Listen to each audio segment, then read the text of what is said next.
श्री कृष्ण भगवान ने कहा है कि आत्मा कभी मरती नहीं, ये बस एक शरीर से दूसरे शरीर में बदलती है। इसलिए आप अपने पूर्वजों को जब भी कुछ अर्पित करते हो तो वो उन्हें मिलता है। दानवीर कर्ण, जिनके नाम के आगे ही दानवीर था, उन्होंने पूरी उम्र बहुत दान दिया।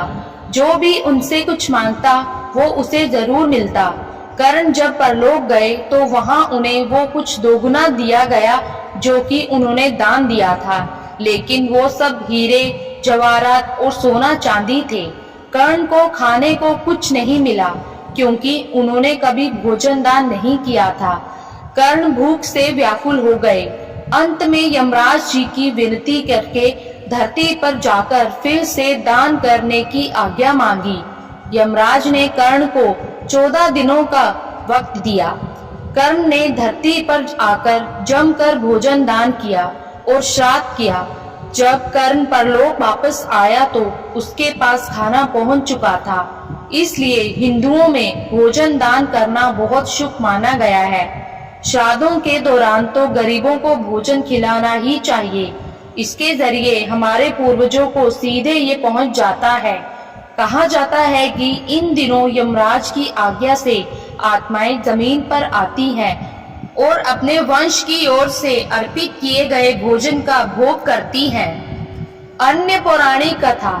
एक बार दो भाई थे, जोगे और भोगे।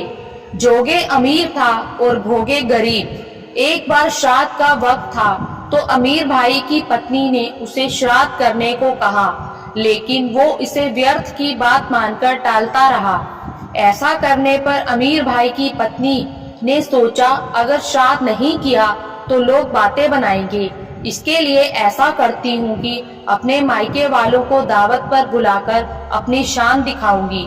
वहीं अमीर भाई की पत्नी ने श्राद्ध पर मदद करने के लिए गरीब भोगे की पत्नी को बुला लिया। श्राद्ध का दिन आया तो भोगे की पत्नी पूरा दिन काम पर लगी रही।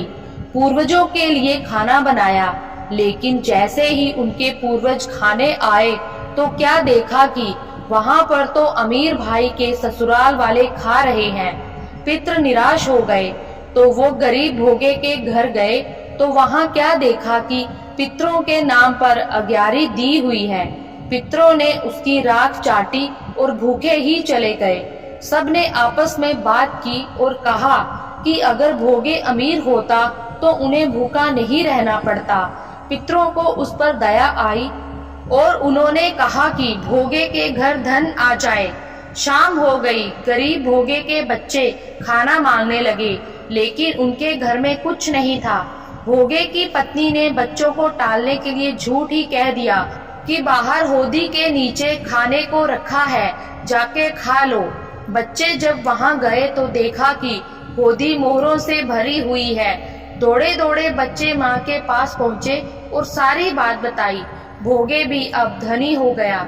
अगले साल जब पितृ पक्ष आया तो उसने अच्छे से श्राद्ध मनाया, 56 तरह के भोग लगाए और ब्राह्मणों को भी भोजन कराया। इससे पितृ बहुत खुश हुए और भोगे का धन और कुल हमेशा बढ़ता ही गया।